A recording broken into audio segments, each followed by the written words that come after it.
ഞാൻ അനിൽ. ഞങ്ങളുടെ പഴയ തറവാടിലേക്കായിരുന്നു എൻ്റെ യാത്ര. ഇന്ന് പതിവിലും അധികം മഴ പെയ്തു തോന്നിരുന്നു. സാധാരണയായി ഞാൻ ഇവിടേക്ക് വരാറില്ല. കുടുംബ സ്വത്തായ ഈ വീട്ടിൽ ഇപ്പോൾ ആരും താമസം ഇല്ല.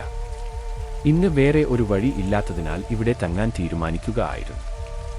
ഞാൻ വാതിൽ തുറന്ന് ഉള്ളിൽ കയറി. ആരോ കരയുന്നത് പോലെ ഒരു ശബ്ദം.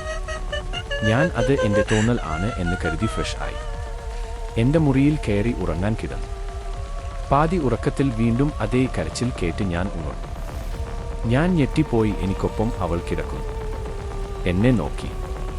എനിക്ക് അനങ്ങാൻ കഴിയുന്നില്ല. അവളുടെ നീണ്ട മുടി, കനലുപോലുള്ള കണ്ണുകൾ. അവൾ എന്നെ നോക്കി ചിരിച്ചു പതിഞ്ഞ ശബ്ദത്തിൽ എന്നോട് പറഞ്ഞു, ഞാൻ നിനക്കായി വന്നിരിക്കുന്നു. നിന്നെ കണ്ടിട്ട് ഒരുപാട് നാളായി. ഞാൻ അമ്പരന്നു നിന്നു. പിന്നീട് വെറും ഒരു കാറ്റ്. ഒന്നും കേൾക്കുന്നില്ല, പക്ഷേ എൻ്റെ ചുണ്ടിൽ ചോരയുടെ രുചി. പിന്നീട് ആരൊക്കെയോ അവിടേക്ക് ഓടിവരും.